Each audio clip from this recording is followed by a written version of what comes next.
Hello everyone, we will continue chapter number 2 cycle की सवारी।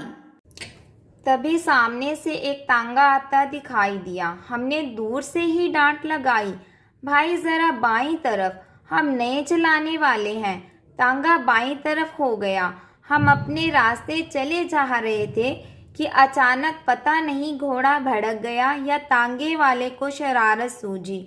जो भी हो, तांगा सामने आ गया। हमारे हाथ पैर फूल गए।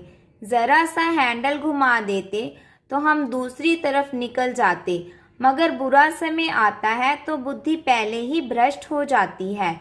उस समय हमें ख्याल ही ना था कि हैंडल घुमाया भी जा सकता है। फिर क्या था, हम और हमारी साइकिल दोनों ही तांगे के नीचे आ गए और हम बेहोश हो गए। जब होश आया तब हम अपने घर में ही थे। यानी जब उसको होश आया, लेखक बोलता है कि तब मैं अपने घर में था। हमारी देह यानी शरीर पर कितनी ही पट्टियां बंधी थी।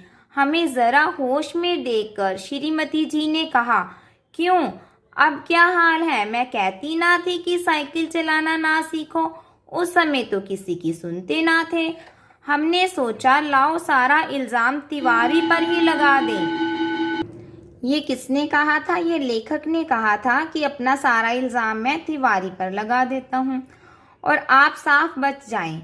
बोले यह सब तिवारी जी की ही शरारत है।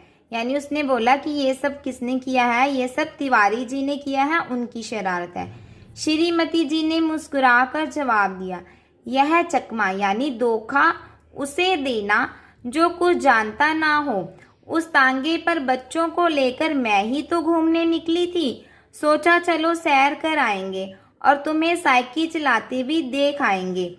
निरुत्तर यानी मौन होकर हमने आंखें बंद कर ली। ये कौन कह रहे हैं? ये लेखक कह रहे हैं कि हम चुपचाप हो गए, मौन हो गए और हमने अपनी आंखें बंद कर ली। उस दिन के बाद फिर हमने साइकिल को हाथ नहीं लगाया। यानी उस दिन के बाद लेखक ने कभी भी साइकिल को हाथ नहीं लगाया था।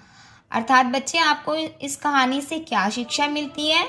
हमें इस कहानी से ये शिक्षा मिलती है कि सीखने की कोई उम्र नहीं होती, परंतु अगर हम कुछ सीख रहे हैं तो हमें उसे पूरी ईमानदारी और सच्चाई के साथ सीखना चाहिए। यानी अधूरी शिक्षा से हमारा ही नुकसान होता है और अपनी गलती के लिए कभी भी दूसरों को कसूरवार नहीं ठहराना चाहिए। अपनी गलती हमें कभी भी दूसरों पर नहीं थोपनी चाहिए।